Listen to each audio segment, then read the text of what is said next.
জয় শ্রী মহাকাল। প্রিয় ভক্তগণ, আমরা একটি নতুন অধ্যায় শুরু করতে চলেছি, যেটির নাম শ্রীরামকৃষ্ণের ধ্যান ও শিক্ষা। খুব মনোযোগ সহকারে এবং ধীরে ধীরে আমরা এটি বারবার পাঠ করব এবং ধ্যান সম্পর্ক প্রাথমিক কিছু ধ্যান ধারণা আমরা করব। নমস্কার, শুরু করছি শ্রীরামকৃষ্ণের ধ্যান ও শিক্ষা। ধ্যান শব্দটি হচ্ছে ধৈ ধাতুর অনট প্রত্যয় থেকে আসা।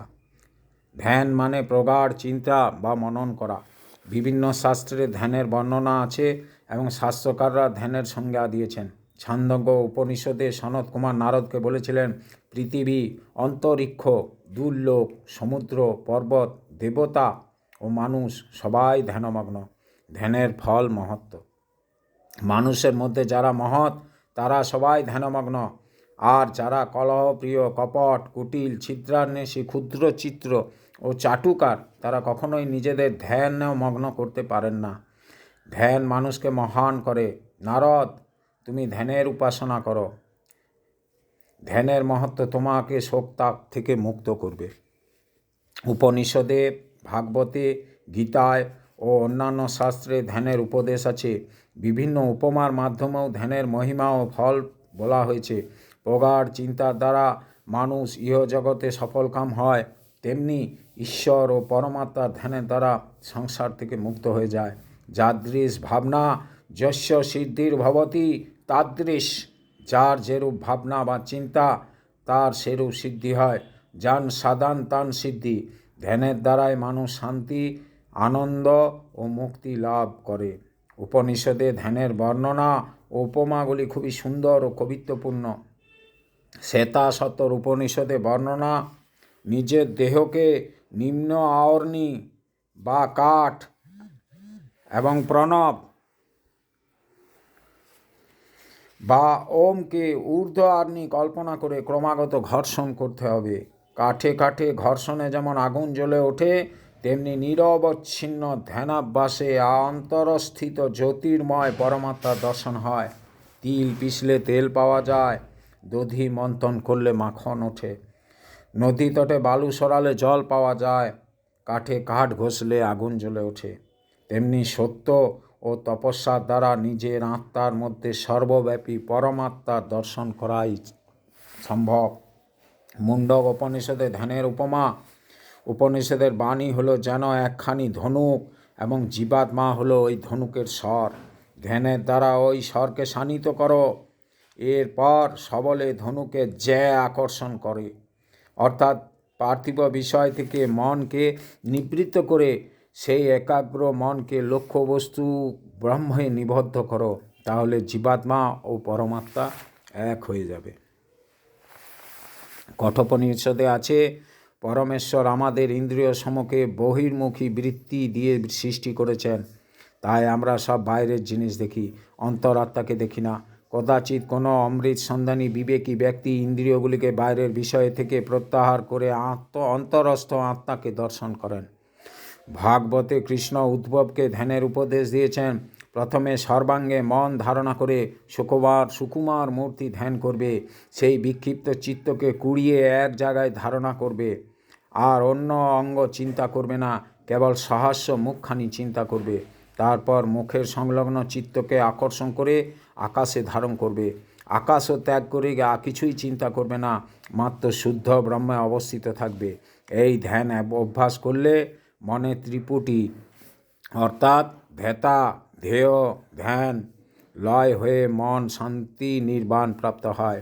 গীতাতেও ধ্যান প্রসঙ্গে শ্রীকৃষ্ণ বলেছেন, নিরুদ্ধ চিত্ত যোগী অন্তঃকরণ বৃত্তি বায়ুশূন্য স্থানে অবস্থিত নিষ্কম্প দীক্ষিপার ন্যায় নিশ্চলভাবে থাকে।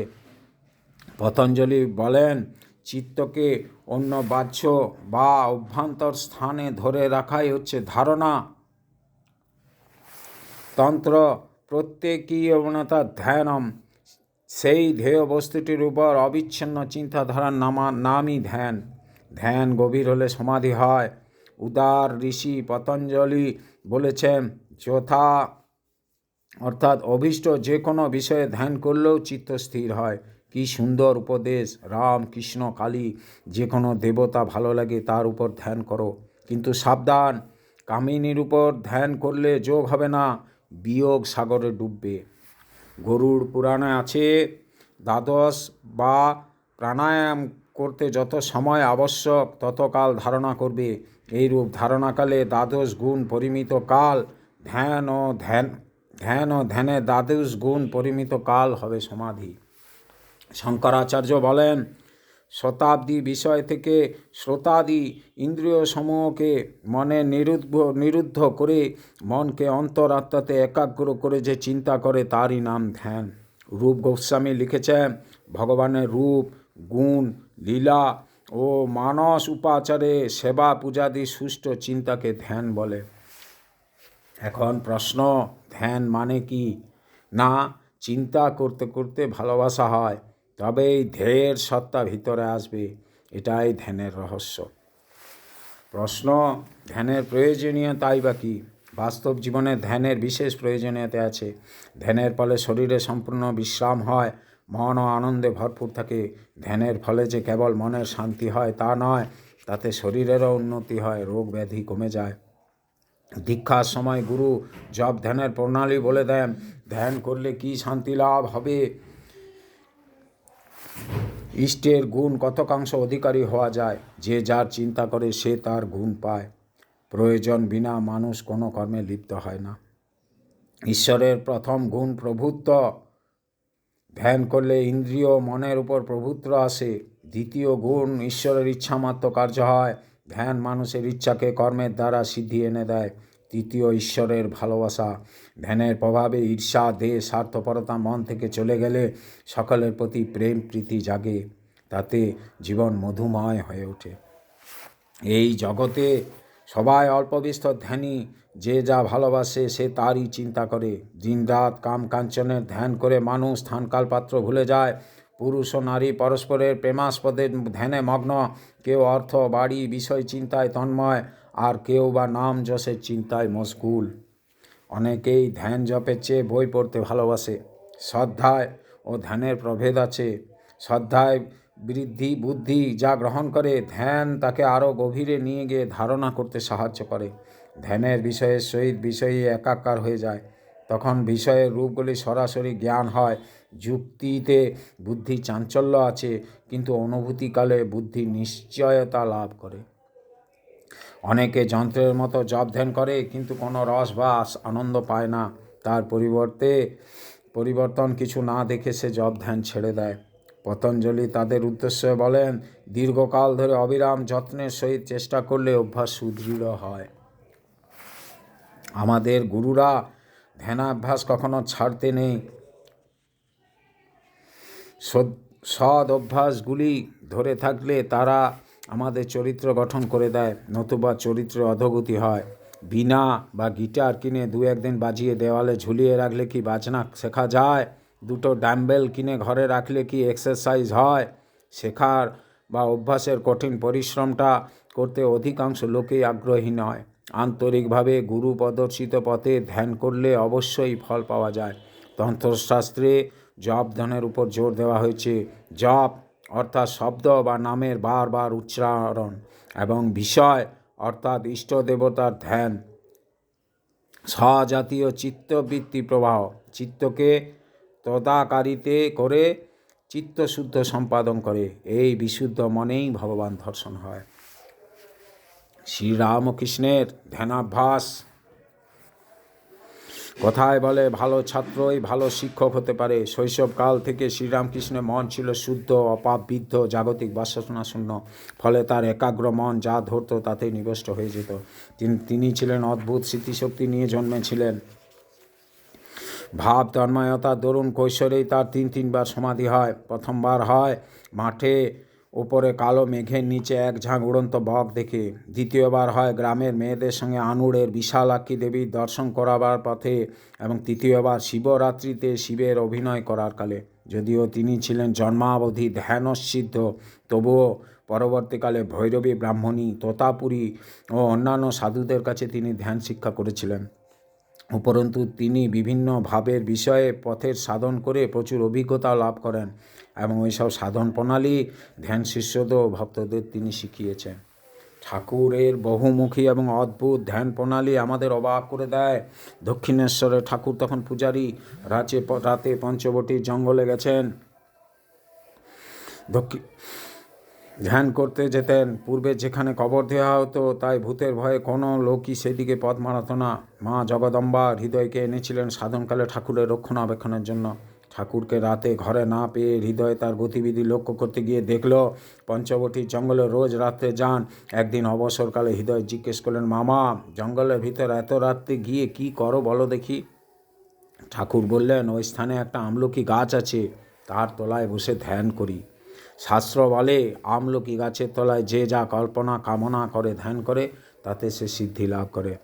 হৃদয় দূর থেকে ঢিল ছুঁড়ে ভয় দেখিয়ে যখন রাতে ঠাকুরের ওখানে যাওয়া নিবারণ করতে পারল না, তখন এক রাতে জঙ্গলের ভিতর গিয়ে দেখে ঠাকুরের পরিধেয় বস্ত্র ও যজ্ঞসূত্র ফেলে সুখাসনে ধ্যানমগ্ন। সে ভাবল, মামা কি পাগল হলো নাকি? সে সহসা ঠাকুরের সামনে উপস্থিত হয়ে জিজ্ঞাসা করলো, এ কি হচ্ছে?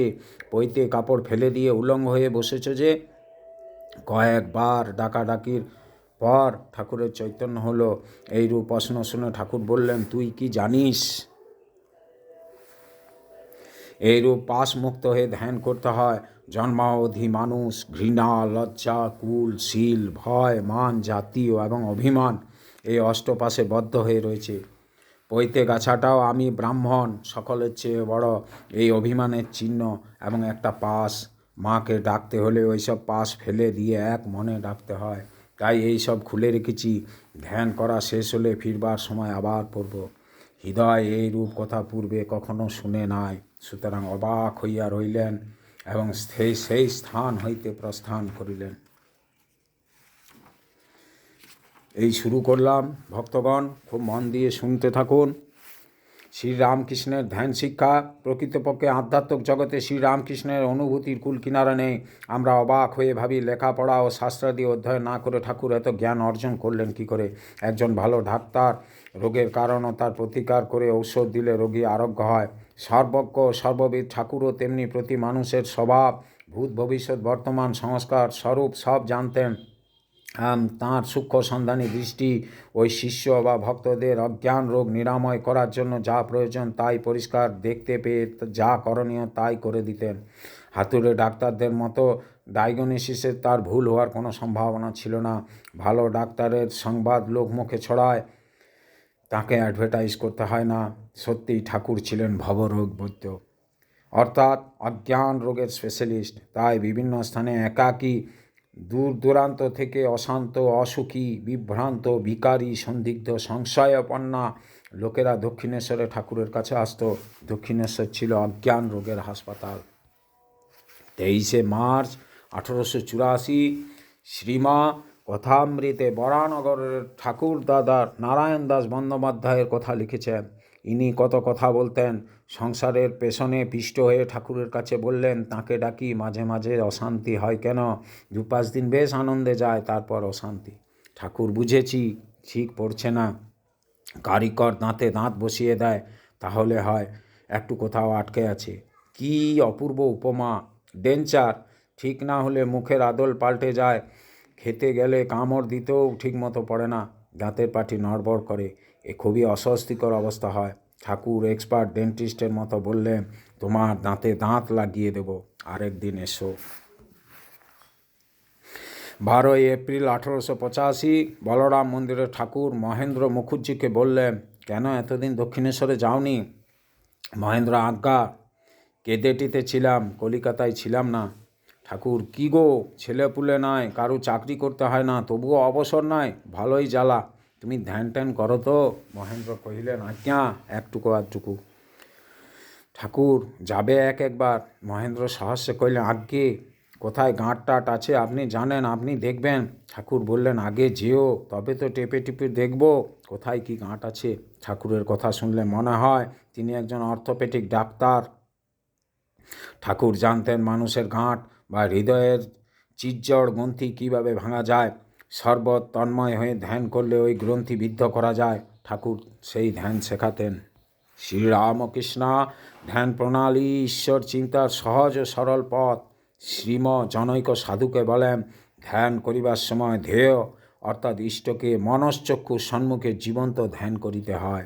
ঠাকুর যখন ধ্যান করিতেন, নিমেষের মধ্যেই তাঁহার ইষ্ট জগদম্বা ঠিক জীবন্ত মানুষের মতো তাঁহার সামনে আসিয়া উপস্থিত হইতেন। তিনি তাঁহার সহিত বাক্যালাপ করিতেন, যেমন আমি আপনি আপনার সহিত বাক্যালাপ করিতেছি। শ্রীরামকৃষ্ণের এইরূপ সাক্ষাৎ এবং জীবন্ত ধ্যান ও ধ্যেয়ের সহিত বাক্যালাপ দর্শন করিবার সৌভাগ্য আমাদের বহুবার হইয়াছে। কথামৃতকার শ্রীম আরও বলিলেন, সচরাচর লোকে যেরূপ ইষ্টের কেবলমাত্র প্রাণহীন ছবি কল্পনা করিয়া থাকে, ধ্যেয়র সঙ্গে জীবন্ত ভাবের কোনো সম্বন্ধই থাকে না। ঠাকুর এই ধ্যান প্রণালী সেরূপ শুষ্ক প্রাণহীন নয়, বরং সরস ও আনন্দপ্রদ ধ্যান প্রণালী ঠাকুর শেখাতেন। শ্রীরামকৃষ্ণের কথা প্রসঙ্গ, লীলা প্রসঙ্গ ও কথামৃতে ঠাকুরের ধ্যান শিক্ষা ছড়িয়ে রয়েছে। ধ্যানের এই মূল্যবান উপদেশগুলি কাকে কোথায় কখন দেওয়া হয়েছে জানা বিশেষ দরকার, কারণ ঠাকুর অধিকারী ভেদে উপদেশ দিতেন। সব উপদেশ সবার পক্ষে প্রযোজ্য নয়। দ্বৈতবাদী ভক্তের ধ্যান প্রণালী অদ্বৈতবাদী জ্ঞানী ধ্যান প্রণালী পৃথক। ভুল ধ্যান প্রণালী অভ্যাস করলে হিতে বিপরীত হতে পারে, যেমন ভুল ঔষধ খাইলে জীবন সংশয় হয়। সেই জন্য বই পড়ে মন্ত্র জপ ও ধ্যানাভ্যাস ঠিক নয়। রোগীর রোগ নিরাময়ের জন্য ডাক্তারের কাছে যেতে হয়, তেমনি ভগবত পথে চলতে গেলে গুরুর প্রয়োজন। গুরুর নির্দেশিত পথে সাধককে ধ্যান জপ শেখা উচিত। পাশ্চাত্য ভাবাপন্ন ব্রাহ্মরা ঠাকুরের উপদেশ ভালোভাবে গ্রহণ করতে পারত না। তিনি বলতেন, আমি যা হয় বললাম, তোমরা উহার লেজা মুড়ো বাদ দিয়ে গ্রহণ করিও। ধ্যান করতে দরকার একাগ্র শুদ্ধ মন। ধ্যানে মনের যোগ হলে সাধকের স্থানকাল ভুলে যায়। সেই প্রসঙ্গে ঠাকুর একটি গল্প ডাক্তার মহেন্দ্রলাল সরকারের শ্যামপুকুর বাটিতে বলেছিলেন, তাতে যখন মনে যোগ হয় তখন ঈশ্বরকে খুব কাছে দেখা যায়, হৃদয়ের মধ্যে থেকে। কিন্তু একটি কথা আছে, যত এই যোগ হবে তত বাইরের জিনিস থেকে মন সরে আসবে। ভক্তমালে এক ভক্ত বিল্লমালের কথা আছে, সে বেশ্যালয়ে যেত। একদিন অনেক রাত্রে যাচ্ছে, বাড়িতে বাপ মায়ের শ্রাদ্ধ হয়েছিল, তাই দেরি হয়েছে। শ্রাদ্ধের খাবার বেশ্যাকে দেবে বলে হাতে করে লয়ে যাচ্ছে। তার বেশ্যার দিকে এত একাগ্র মন যে কিসের উপর দিয়ে যাচ্ছে, কোন কান দিয়ে যাচ্ছে তার কোনো হুঁশ নেই। পথে এক যোগী চক্ষু বুঝে ঈশ্বর চিন্তা করছিল, তার গায়ে পা দিয়ে চলে যাচ্ছে। যোগী রাগ করে বলে উঠলে, তুই কি দেখতে পাচ্ছিস না আমি ঈশ্বর চিন্তা করছি, তুই আমার গায়ের উপর পা দিয়ে চলে যাচ্ছিস? তখন লোকটি বললে, আমায় মাফ করবেন, কিন্তু একটি কথা জিজ্ঞাসা করি। বেশ্যাকে চিন্তা করে আমার হুঁশ নাই, আর আপনি ঈশ্বর চিন্তা করছেন, আপনার সব বাইরের হুঁশ আছে, এর কীরকমের ঈশ্বর চিন্তা? সে ভক্ত শেষে সংসার ত্যাগ করে ঈশ্বরের আরাধনায় চলে গেলে।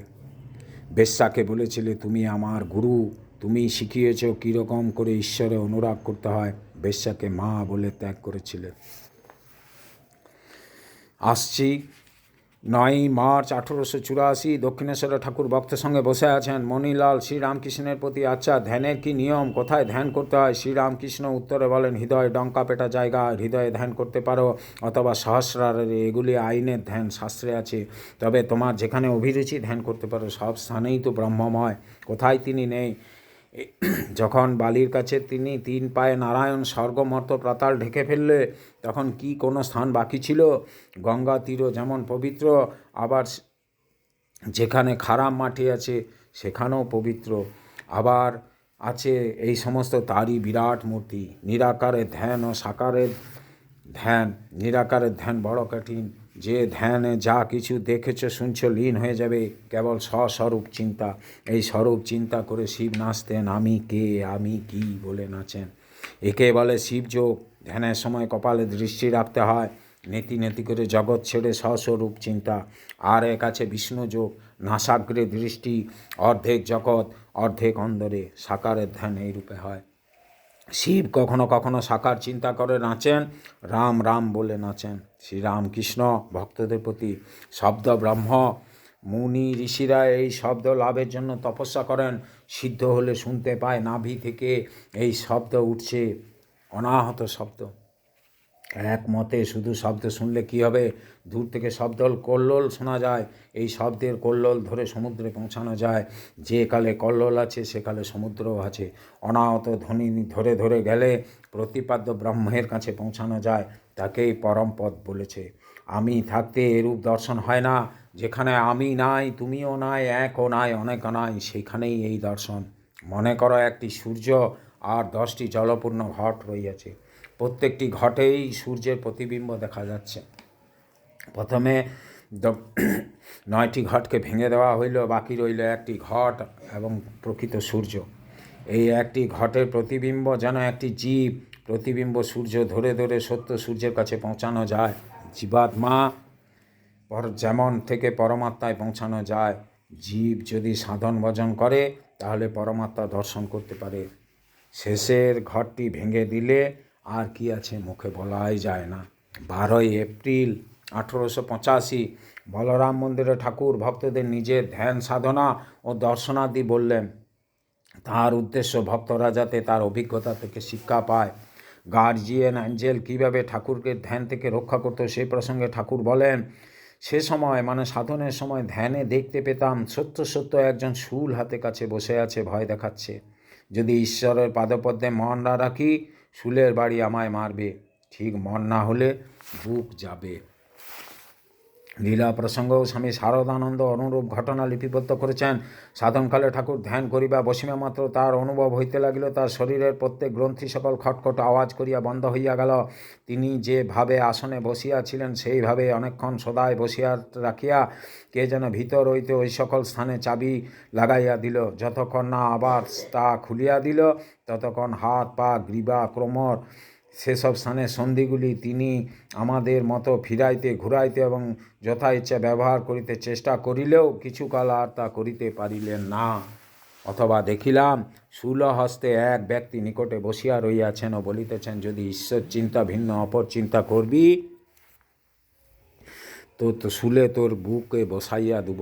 ভক্তরা যাতে নিজ জীবন আরোপ করতে পারে সেজন্য ঠাকুর উদাহরণ ও উপমা দিয়ে ধ্যানের বর্ণনা করতেন। সত্যি বলতে কি, ঠাকুরের এই অনবদ্য অদ্ভুত অভিজ্ঞতা পড়লে আমাদের মনে হয় কেউ যদি আমাদের শরীরের জয়েন্টগুলিকে তালা লাগিয়ে শূল হাতে সামনে বসে ধ্যান পাহারা দেয় তবে বেশ হতো। ঠাকুরের শুদ্ধ মনকে ঠান্ডা করতে একটি শূলই যথেষ্ট ছিল, কিন্তু আমাদের চঞ্চল পাজি মনকে ঠান্ডা করতে চায় শূল, গদা, বন্দুক, বোমাধারী 4 জন পাহারাদার। সেই সাধন সমরে জয়ী হতে গেলে প্রয়োজন গুরু কৃপা ও দৈব কৃপা। কথামৃত ও লীলা প্রসঙ্গে আমরা ঠাকুরের ধ্যানকালে নানা রকম জীবন্ত দর্শনাদি বর্ণনা পাই। সরল সত্যনিষ্ঠ ঠাকুর এই দর্শনাদি কিছু গোপন না করে শিষ্য ভক্তদের কল্যাণের জন্য অকাতরে তা বিলিয়ে দিতেন। তাঁর মন, মুখ ও ভিতর বাহির এক ছিল। ঠাকুর বললেন, সে অবস্থায় মানে সাধন অবস্থায় অদ্ভুত দর্শন হতো। আত্মার রমণ প্রত্যক্ষ দেখলাম। আমার মতো রূপ একজন আমার শরীরের ভিতরে প্রবেশ করলে আর শটপদ্মের প্রত্যেক পদ্মের সঙ্গে রমণ করতে লাগলে শটপদ্ম মুদিত হয়েছিল। টক টক করে রমণ করে তার এক একটি পদ্ম প্রস্ফুটিত হয়ে ঊর্ধ্বমুখী হয়ে যায়। এইরূপ মূলাধার, স্বাধিষ্ঠান, অনাহত, বিশুদ্ধ, আজ্ঞা পদ্ম ও সহস্রার সকল পদ্মগুলি ফুটে উঠল, আর তাদের মুখ নিচে ছিল, তা ঊর্ধ্বগামী হলো। স্বচক্ষে দেখলাম। সাধনার সময় আমি ধ্যান করতে আরোপ করতাম প্রদীপ শিখা, যখন হাওয়া নাই, একটুকুও নড়ে না, এরকম আরোপ করতাম। গভীর ধ্যানে বাহ্য শূন্য হয়। একজন ব্যাদ পাখি মারবার জন্য ত্যাগ করেছে, কাছে দিয়ে বর চলে যাচ্ছে, সঙ্গে বরযাত্রী, কত রোশনাই, বাজনার আওয়াজ, কত গাড়ি ঘোড়া, কোনো দিকে তার ধ্যান নেই। সে জানতেও পারল না যে পাশ দিয়ে বর চলে গেল। আর একজন একলা একটি পুকুরে মাছ ধরছিল। অনেকক্ষণ পরে ফাতনাটি নড়ে উঠল, মাঝে মাঝে কাত হতে লাগলো। তখন সে ছিপ হাতে করে টান মারার উদ্যোগ করছে। এমন সময় পথিক কাছে এসে জিজ্ঞাসা করলে, মহাশয়, অমুক বাণিজ্যের বাড়ি কোথায় বলতে পারেন? কোনো উত্তর নেই। পথিক বহুবার জিজ্ঞেস করেও উত্তর না পেয়ে পথিক ফিরতে রাস্তায় অন্য পথ ধরে চলতে শুরু করলেন। আর এদিকে ওই ব্যক্তি একটি মাছ পাওয়ার পর নিশ্চিন্ত মনে জিজ্ঞাসা করলেন, ওহে শোনো শোনো। পথিক বললেন, তখন কতবার জিজ্ঞাসা করলাম, আর এখন বলছো কি বললে? সে বললে, তখন ফাতনা ডুবছিল, তাই আমি কিছু শুনতে পাই না। ধ্যানে এইরূপ একাগ্রতা হয়, অন্য কিছু দেখা যায় না, শোনাও যায় না, স্পর্শবোধ পর্যন্ত থাকে না। সাপ গায়ের উপর দিয়ে চলে যায়, জানতে পারে না। যে ধ্যান করে সেও বুঝতে পারে না, সাপটাও জানতে পারে না। গভীর ধ্যানে ইন্দ্রিয়ে সব কাজ বন্ধ হয়ে যায়, মন বহির্মুখ থাকে না, যেন যার বাড়ির কপাট পড়ল। ইন্দ্রিয় 5 বিষয়, রূপ, রস, গন্ধ, স্পর্শ, শব্দ বাহিরে পড়ে থাকবে। ধ্যানের সময় প্রথম ইন্দ্রিয়ের বিষয় সকল সামনে আসে। গভীর ধ্যানে সে সকল আর আসে না, বাহিরে পড়ে থাকে। ধ্যান করতে করতে আমার কত কি দর্শন হতো, প্রত্যক্ষ দেখলাম। সামনে টাকা আর কাঁড়ি, শাল, এক থালা সন্দেশ, 2টো মেয়ে, তাদের ফাঁদি নথ। মনকে জিজ্ঞাসা করলাম আবার, মন তুই কি চাস? কিছু কি ভোগ করতে চাস? মন বললে, না, আমি কিছুই চাই না, ঈশ্বরের পাদপদ্ম ছাড়া আমি কিছুই চাই না। মেয়েদের ভিতর বার সমস্ত দেখতে পেলাম, যেন কাঁচের ঘরের সমস্ত জিনিস বার থেকে দেখা যায়। যোগশাস্ত্রে সাধনার 4টি স্তর আছে। সেই 4টি স্তরের প্রথম হচ্ছে কল্পিক, মধুভূমিক, প্রজ্ঞজ্যোতি ও অতিক্রান্ত ভাবনীয়। যখন মন 2য় স্তরে ওঠে তখন সাধকের কাছে বিভিন্ন প্রলোভন আসে। এই পরীক্ষায় উত্তীর্ণ হতে না পারলে সাধকের পতন হয়। ঠাকুর বলেছেন, সাধনার সময় ধ্যান করতে করতে আমি আরও কত কী দেখতাম। বেলতলায় ধ্যান করছি, পাপ পুরুষ এসে কত রকম লোভ দেখাতে লাগলে, লড়াইয়ে গোড়া রূপ ধরে এসেছিল। টাকা, মান, রমন, সুখ, নানা রকমের শক্তি সব দিতে চাইলে আমি মাকে ডাকতে লাগলাম। বড় গুহ্য কথা। মা দেখা দিলেন, তখন মাকে বললাম, মা, ওকে কেটে ফেলো। মারও সেই রূপ, সেই ভুবনমোহিনী রূপ মনে পড়ছে। কি চাউনি, সেই চাউনিতে জগৎ নড়ে ওঠে। ঠাকুর চুপ করিয়া রহিলেন। আবার বলিতেছেন, আরও কি বলতে দেয় না, মুখে কে যেন আটকে দেয়। সজনে তুলসী এক বধূত ভেদ বুদ্ধি দূর করে দিয়েছিল। বটতলায় ধ্যান করছি, দেখলাম একজন দেড়ে মুসলমান, মানে মোহাম্মদ, সানকি করে ভাত নিয়ে সামনে এলো।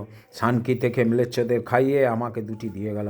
মা দেখালেন, 1 বই 2 নাই, সচিদানন্দই নানা রূপ ধরে রয়েছেন। তিনি জীবজগতে সমস্ত হয়েছেন, তিনি অন্নও হয়েছেন।